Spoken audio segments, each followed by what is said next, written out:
வணக்கம்.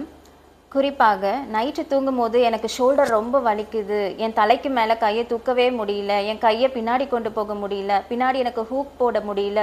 குளிச்சுட்டு துண்டுல துடைக்க முடியல. எனக்கு தலை சீவ கஷ்டமா இருக்கு. ஒரு கப்பு கூட என்னால பிடிக்க முடியல. என் கை ரொம்ப செயலிழந்த மாதிரி இருக்கு. இந்த கம்ப்ளைண்ட்ஸோடலாம் நீங்க இருந்தீங்கன்னா, அப்ப இந்த வீடியோ உங்களுக்காக தான். இதற்கு காரணம் ஃப்ரோசன் ஷோல்டராக இருக்கலாம்.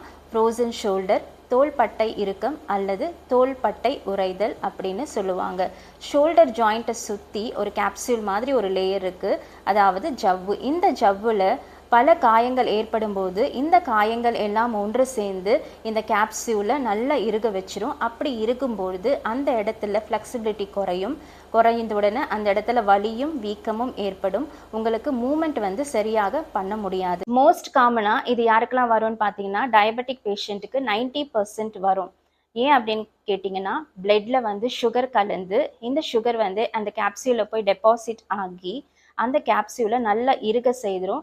அந்த கொலாஜனில் இருக்க எலாஸ்டிசிட்டி எல்லாமே ரெடியூஸ் ஆகி மூமெண்ட் ரெஸ்ட்ரிக்ட் ஆகிடும். பெயின் அண்ட் இன்ஃப்ளமேஷன் உருவாகும். இது இல்லாமல் தைராய்டு ப்ராப்ளம், கொலஸ்ட்ரால், பிபி, இல்லை ஆல்ரெடி நீங்கள் ஒரு ஆக்சிடென்ட்னால பாதிக்கப்பட்டிருக்கலாம். அந்த நேரத்தில் உங்கள் ஷோல்டர் இன்ஜுரியாக இருக்கலாம்.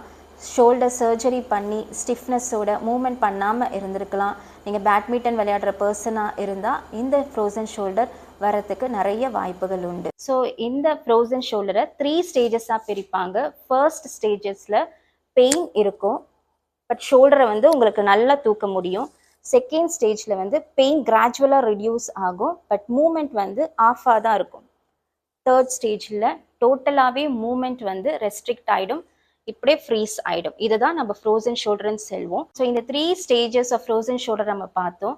இனிஷியல் ஸ்டேஜ்லேருந்து சிவியர் ஸ்டேஜ் வரைக்கும் பலவிதமான ட்ரீட்மெண்ட்ஸ் இருக்குது. ஸோ இந்த ட்ரீட்மெண்ட்ஸ் எல்லாம் நீங்கள் பார்க்கணுன்னா என்னோட நெக்ஸ்ட் வீடியோவை நீங்கள் ஃபாலோ பண்ணுங்கள்.